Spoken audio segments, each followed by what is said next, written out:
जय श्री कृष्णा। देखिए, किसी ने क्या खूब कहा है कि उसके अदालत की वकालत बड़ी ही प्यारी है, कि उसके अदालत की वकालत बड़ी ही प्यारी है। धैर्य रखिए, शांत रहिए, बस अपने कर्म करते रहिए, ऊपर मुकदमा जारी है। तो देखिए, अर्थात कि आपका किया हुआ कोई भी कार्य हो या आपका किया हुआ कोई भी कर्म हो या आपका किया हुआ, हम ये कह लेते हैं कि एक छोटा सा वर्क क्यों ना हो, तो ये सारी जितनी भी सेवा एकत्रित होती है तो कहाँ जाती है? वह सीधा परमानंद परम पिता परमेश्वर के पास जाती है। तो इसके ही उपरांत एक बहुत सुंदर सी छोटी सी कहानी के माध्यम से कुछ समझाने का प्रयास करते हैं। एक कनौज नाम का गांव था, जहाँ पे एक पंडित रहा करते थे। वह बहुत ही धर्मात्मा थे, बहुत ही नेक व्यक्ति थे, जिसका नाम अजामिल था। तो अजामिल की जो पत्नी थी वह बहुत ही नेक औरत थी, बहुत ही प्यारी थी, जिसका नाम गटिका था। तो अपना जीवन व्यतीत करते थे बड़े प्रेम भाव से। अपना ये जो संसारिक जीवन है वह बहुत प्रेम पूर्वक से चल रहा था उनका। 2 संतानें भी थी, बड़े ही प्यारे थे। तो देखो, बात क्या है कि एक बार जो ये व्यक्ति अजामिल थे कहीं दूर जा रहे थे, तो दूर से उनकी दृष्टि एक स्त्री पर पड़ गई, जो कि बहुत सुंदर थी, देखने में बहुत सारी रूपवान थी, परंतु वह वेश्या थी। लेकिन अब ये जो अजामिल है, तो उसके मन के हाव भाव प्रतिदिन चेंज होते जाते, बदलते जाते, बदलाव आता रहता। तो उस स्त्री की तरफ जब उसकी दृष्टि गई तो मन में बहुत सारे मन के अंदर बहुत सारे भाव आए कि क्यों ना इसको मैं अपनी पत्नी के रूप में स्वीकार कर लूं और इससे विवाह रचाकर अपने घर ले आऊं। तो जैसे ही ये प्रसंग उस स्त्री के पास उसने रखा, अजामिल व्यक्ति ने, कि क्या तुम हमारे से विवाह करोगी? तो वह स्त्री कहती जी बिल्कुल। तो जैसे ही विवाह कर दोनों उस घर के अंदर जाते हैं, तो ये स्त्री देखती है कि पहले से ही वहाँ पे उसकी धर्म पत्नी जो है रह रही हैं, संतानें भी हैं। तो कहती, मूर्ख, तूने मुझे इतनी बड़ी बात क्यों नहीं बताई कि तू पहले से ही एक विवाहित जीवन जी रहा है और तुम्हारे बालक भी हैं, बच्चे भी हैं, पत्नी भी हैं, तो तुमने ऐसे कैसे मेरे से शादी कर ली, विवाह रचा लिया? तो कहती, मैं ऐसे नहीं रह सकती जब तक ये लोग इस घर के अंदर हैं। तो क्या होता है, एक एक करके जैसे ही उस अजामिल ने अपनी पत्नी को आदेश दिया कि आप यहाँ से चले जाइए, तो जैसे ही उसकी पत्नी और वो जो बच्चे थे वे वहाँ से चले गए। अब क्या हुआ, स्त्री और अजामिल दोनों ही वहाँ पे रहते रहे। तो कुछ समय, 6 महीने पश्चात की बात है, 6 मास वैसे ही उनके निकल गए। उसके बाद क्या हुआ, उसी गांव के अंदर बहुत सारे संत आए। तो कनौज गांव के अंदर बात आ गई कि कोई भी यहाँ पे बहुत बड़ा धनवान व्यक्ति है क्या? संत ने कहा। तो कहते हैं, गांव निवासी अब किसी का भला कौन चाहता है इस संसार में? अब कहते हैं, हाँ जी, यहाँ पे कनौज गांव के अंदर एक अजामिल नाम का व्यक्ति रहता है, वह बहुत ही धर्मात्मा है, बहुत ही सुंदर भाव वाला व्यक्ति है। तो क्या होता है, वह संत और संत की जो मंडली थी जिसे शिष्य कहा जाता है, तो वह सारे अजामिल के घर में निवास करने के लिए आ गए। अब क्या हुआ, दूर से संत लोगों को देखकर वह जो पत्नी थी पहले ही घबरा गई कि हमारे घर के अंदर एक संत लोगों का आगमन हो रहा है। अब जैसे ही पति देव आएंगे तो क्या होगा, क्योंकि क्या हुआ था कि धीरे धीरे धीरे करके जैसे ही उस स्त्री के साथ उसका संग हुआ, रहना शुरू हो गया, वो जो पत्नी के रूप में वो लेकर आया था, तो सुबह जैसे ही पंडित अजामिल सुबह माला हाथ में कंठी पकड़कर सिमरन कर रहे हैं, अपनी पूजा पाठ भक्ति कर रहा है, तो ये औरत कहती है तो क्या माला पकड़ के जप करता रहता है, मुझे धन चाहिए, मुझे ऐसा जीवन जीने के लिए मैंने तुम्हारे से शादी की क्या। तो पंडित अजामिल बहुत चिंतित में पड़ गया बेचारा कि इसकी इच्छाएं प्रतिदिन बढ़ती ही जा रही हैं। तो अब क्या करता, धन एकत्रित करने के लिए जंगल में जाता, चोरी करता, बहुत लूटमार करता। तो धीरे धीरे करके क्या हो गया, वह एक प्रकार का डाकू बन गया, जो रोज मस्तक पे काली पट्टी बांधकर, हाथ में तलवार लेकर किसी का धन लूट रहा है, किसी की बालकों को मारकर उनका धन लूट रहा है। मतलब कनौज गांव के अंदर इतना सारा शोर मच चुका है कि ये डाकू आया तो आया कैसे। देखो कहाँ वो पंडित पूजा पाठ करने वाला और इतना अच्छा जीवन अपना उसका व्यतीत हो रहा था, कहाँ इस औरत को लेकर आकर और अपना जीवन उसने इतना दुखदायक कर दिया। अब आगे क्या होता है, धीरे धीरे करते करते वह बहुत ही क्रोधित हो गया, मांस इत्यादि खाने लगा। तो संत लोगों का डेरा इनके घर में आने लगा। तो पत्नी कहती, अरे अरे गुरुदेव आप यहाँ से जाइए, हमारे पति देव जो हैं वो आपको देख लेंगे तो ना जाने क्या हो जाएगा, आफत आ जाएगी। तो ऐसे करते वह तो हाथ जोड़कर मस्तक झुकाकर उन सारे संत लोगों को भेजने की आज्ञा देने लगी, परंतु संत कहाँ जाने वाले थे, क्योंकि संत लोग तो कुछ और ही भाव से उनके घर में आए थे। तो अब संत के चेले कहते, गुरुदेव अगर हमें तो किसी ने ये ऐसे ही बोल दिया हुआ है कि इसका पति बहुत धनवान है, बहुत भावुक वाला है, और चलिए चलिए हम यहाँ से चलते हैं, परंतु गुरुदेव वहाँ से टस से मस नहीं हुए, नहीं गए।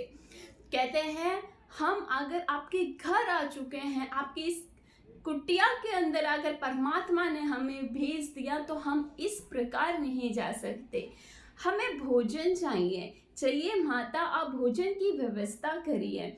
तो अब संत के मुख से ऐसे वचनों के विचार सुनकर बिचारी स्त्री क्या करती, जैसे ही उसने तो फटाफट रसोई घर के अंदर जाकर सारी भोजन की व्यवस्था कर दी और सारे घर संत लोगों को, शिष्यों को बड़े प्रेम पूर्वक से भोजन खिलाने लगी। अब सब संतुष्ट हो चुके हैं भोजन इत्यादि खाकर।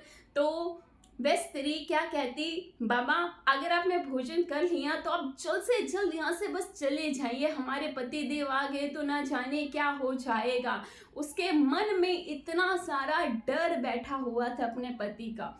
तो अब क्या होता है, संत कहते हैं बेटी घबराओ मत, हम यहाँ पे बैठे हुए हैं, अब भोजन व्यवस्था हो गई है, हम संतुष्ट हैं तुमसे बहुत, लेकिन अब सत्संग होगा, चलिए ढोलकी निकालिए, मजीरा निकालिए, करताल निकालिए, यहाँ पे अब हम सत्संग करेंगे।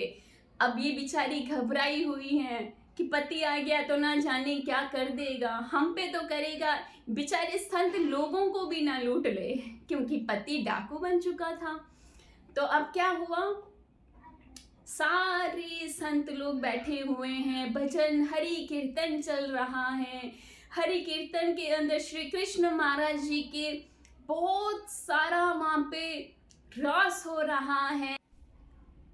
पत्नी भी नाच रही है, संत भी नाच रहे हैं, सारे शिष्य झूम रहे हैं, बड़ा आनंद वाला माहौल है वहां पे। कहाँ वो डाकू का घर और कहाँ यहाँ सत्संग हो रहा है। तो अब क्या होता है, जैसे ही अजामिल आता है, देखता है कि इतनी सारी संत की टोली यहाँ पे नाच गाना हो रहा है, हरि कीर्तन हो रहा है। कहता है बंद करो ये सारा शोर। क्या इतना सारा शोर लगा के रखा है तुम लोगों को? यहाँ पे आज्ञा किसने दी है भजन इत्यादि करने की? वह अपनी पत्नी के ऊपर भड़क गया। क्या तुमने संत लोगों को बुलाया? घबरा के कहती, नहीं बाबा, मैंने नहीं बुलाया इनको, ये खुद ही चल कर आई हैं, आप पूछ लीजिए। तो अजामिल जो व्यक्ति था, सारा एक ही क्षण में उसने सब कुछ बंद करवा दिया। तो अब संत लोग, गुरु, शिष्य सारे शांत होकर बैठ गए। कहते हैं ठीक है, हमने आपके घर पे भोजन इत्यादि किया, यहाँ पे हरि कीर्तन भी हुआ, सत्संग भी हुआ, परंतु बेटा जाते जाते हम तो चले जाएंगे, परंतु जाते जाते एक शास्त्र के अनुसार एक नियम है कि संत लोगों को अपने घर से कभी भी खाली नहीं भेजना चाहिए। कुछ भी दक्षिणा के तौर पर हम कुछ ना कुछ लेकर ही जाएंगे। अब अजामिल कहता, अगर आप यहाँ से सुरक्षित जाना चाहते हैं तो चले जाइए, बाबा ने तो अनर्थ हो जाएगा, अनर्थ हो जाएगा। वह बड़ा तामस से भरा हुआ था, बड़ा ही क्रोध में भरा हुआ था, परंतु अपनी पत्नी से बहुत डरता था। जैसे ही पत्नी एक आंख दिखाती, अजामिल चुप हो जाता। बाहर जितना मर्जी डाकू था, लुटेरा था, शराब इत्यादि पीता था, जुए खेलता था, सारे व्यसन उसके अंदर भरे पड़े हुए थे, परंतु कहते हैं कि जितना शेर बाहर शोर मचाता है, घर के अंदर भीतर आकर अपनी पत्नी के सम्मुख किसी भी व्यक्ति की बोलने की हिम्मत नहीं होती। तो इस यहाँ पे भी इनके घर में कुछ ऐसा ही माहौल था। पत्नी कहती, शांत हो जाइए, शांत हो जाइए। जैसे ही पत्नी शांत करती तो गुरुदेव कहते, जाते जाते हम तुमसे बस एक चीज मांगना चाहते हैं। कहता है, हाँ जी बताइए। बड़े तामस से भरा हुआ व्यक्ति था। तो गुरुदेव कहते हैं, हमने देखा कि तुम्हारी पत्नी जो है वे गर्भवती है, और गर्भवती कुछ ही समय में इसको संतान उत्पन्न होने वाली है, परंतु हम चाहते हैं जब आपकी पत्नी को, गणिका को जो भी बालक उत्पन्न होगा उसका नाम तुमने हरि रखना है या गोपाल रखना है। कहता, हमारे इतने सारे बालक हैं, हमने अपने नाम रखे हैं, अपने मन पसंद से नाम रखे हैं, परंतु तुम कौन होते हो हमें आज्ञा देने वाले कि हम अपने बच्चे का नाम हरि रखें, गोपाल रखें। तो संत कहते हैं, पत्नी कहती है, हाँ गुरुदेव हम रख लेंगे, बस आप अभी यहाँ से चले जाइए। तो क्या होता है, अब जैसे ही वो लोग चले गए, मन में विचार करते हैं। शिष्य कहता है, गुरुदेव आपने ऐसा किया क्यों? ऐसा क्या था कि आपने उनसे एक नाम रखने की इच्छा जागृत की? अब गुरुदेव के मन के अंदर इतने सारे विचार भरे हुए थे, परंतु गुरुदेव के अंदर कोई विचार नहीं था। लेकिन कहते हैं ना कि जहाँ संत होते हैं वहाँ उद्धार हो ही जाता है। जो सच्चे संत होते हैं, तो उस मन के अंदर क्या था कि जितना मर्जी डाकू हो, बुरे कर्म करता हो, दुष्ट हो, पापी हो, परंतु जब इसके घर के अंदर एक बालक की उत्पत्ति होगी और वो उस बालक को प्रतिदिन सुबह से लेकर रात तक हरि हरि हरि गोपाल गोपाल गोपाल करेगा, घर के अंदर आंगन में सिर्फ हरि गोपाल होता रहेगा, हरि नाम का कीर्तन होता रहेगा, हरि नाम का जप होता रहेगा, और हरि गोपाल करते करते इसका भी एक ना एक दिन उद्धार अवश्य ही होगा। तो ऐसे संत की कृपा उस व्यक्ति पे पड़ी। अब जैसे ही बालक गणिका को जो संतान उत्पन्न हुई वह हरि नाम रखा गया। उसके घर के अंदर आंगन में इतनी सारी खुशहाली आई हुई है। देखो, जिस घर के अंदर हरी हरी हरी और गोपाल गोपाल गोपाल का नाम जब होता रहता है, तो वो घर घर कहाँ होता है, उसको हमारी दृष्टि से मंदिर कहा जाता है। तो मंदिर जाने की आवश्यकता नहीं है, घर के भीतर ही सारा दिन हरि गोपाल का नाम जब चलता ही रहा। पत्नी गटिका भी कहती है, हरि गोपाल बेटा भोजन इत्यादि कर ले। अब ये जो डाकू था अजानिल, वह भी वही कहता है, सुबह से लेकर रात तक हरि गोपाल कहता कहता कहता मन इतना शांत होता जाता है। तो एक दिन क्या हुआ, जैसे ही ये अजामिल व्यक्ति था, वह बहुत ही कष्ट पीड़ा के अंदर आ चुका है। क्योंकि देखो, कर्म ऐसे ही होते हैं जो कहीं ना कहीं जाके हमारे सम्मुख आ ही जाते हैं एक ना एक दिन। आज नहीं तो कल अवश्य ही आएंगे। इसलिए कहा जाता है कि अच्छे अच्छे कर्म करिए। जरूरी नहीं है कि अगर आप किसी का अच्छा ना कर सको तो हम ये कहेंगे कि बुरा भी मत करिए। तो ये अजामिल व्यक्ति बहुत सारी पीड़ा में जूझ रहा था। अब परमात्मा की तरफ से कुछ, परमात्मा के, हम ये कह लेते हैं पैगंबर आए, या परमात्मा के अमोघ दर्शन होने के लिए उसको वहाँ से उसकी यात्रा समाप्त होने वाली थी। तो यमदूत भी आए कि तूने बहुत सारा जीवन लूटमार कर ली, बहुत धन लूटा, बहुत सारा ना करने वाले काम तूने सारे कर लिए हैं, परंतु तुम्हारा समय अब समाप्त हो चुका है, हम तुम्हें लेने आए हैं, चलिए। अब अजामिल कहता है, बेटा हरि। अब जैसे ही सारा दिन हरि का नाम लेता है, गोपाल का नाम लेता है, तो इससे क्या होता है, अब जो परमात्मा के श्री कृष्ण महाराज जी के कुछ भक्त लोग भी भेजे गए थे कि उसको लेकर आइए अजामिल व्यक्ति को। एक तरफ यमदूत के 4 व्यक्ति खड़े हैं, एक तरफ परमात्मा के भेजे हुए 4 शिष्य खड़े हैं। बहुत रूपवान, बहुत चमकदार, बहुत सुंदर परमात्मा के शिष्य भेजे गए हैं। और एक तरफ कहाँ काले यमदूत इतने बड़े बड़े रावण जैसे खड़े हुए हैं। अब बेचारा अजामिल क्या करता, मन में चिंता करने लगा कि हे प्रभु क्या किया जाए। अब जैसे ही अपने बेटे को आवाज दी, अब दोनों में झगड़े शुरू हो गए। कोई कहता है इसको ही नहीं, हमें यमदूत के पास ले जाना है, कोई कहता है नहीं हमें इसको हरि के पास ले जाना है। अब परमात्मा के यमदूत चले गए।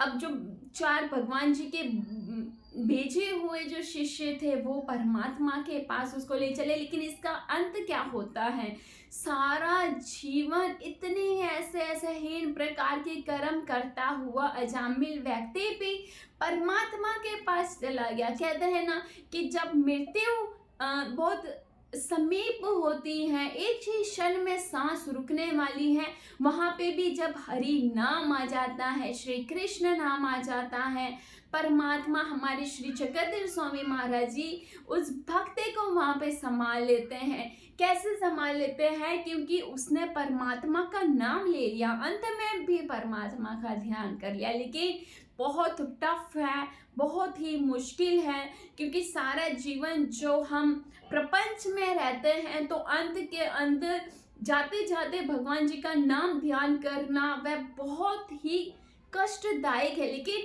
हम इसको असंभव भी नहीं कहेंगे। इसलिए कार्य करते समय हर समय परमात्मा का नाम लेते चले, परमात्मा का ध्यान करते चले। कहाँ वो डाकू, नशेड़ी, शराब इत्यादि पीने वाला, कहाँ उसके बेटे को एक संत ने आकर हरि नाम दे दिया और उसका उद्धार हो गया। तो देखो, कृष्ण नाम के अंदर बहुत ही ताकत है, बहुत ही पावर है। आप श्री कृष्ण महाराज जी के नाम का जप करते रहिए, श्री चक्रधर स्वामी महाराज जी का नाम स्मरण करते रहिए। तो देखो, सारे पापों का निवारण श्री कृष्ण महाराज जी, श्री चक्रधर राया हमारे कैसे कर देते हैं कि आपको पता भी नहीं चलेगा कि सारे कष्ट एक ही पल में समाप्त हो जाएंगे। ऐसे परमात्मा हमारे जो कि दयालु, मयालु, कृपालु और जिसे कनवालु भी कहा गया है, ऐसे हमारे श्री चक्रधर स्वामी महाराज जी से अनंत कोटि प्रेम करिए। तो ये जीवन जो है, ये जो नश्वर शरीर है, इसको परमात्मा को समर्पण कर दीजिए, क्योंकि इसके हकदार हमारे परमात्मा ही हैं।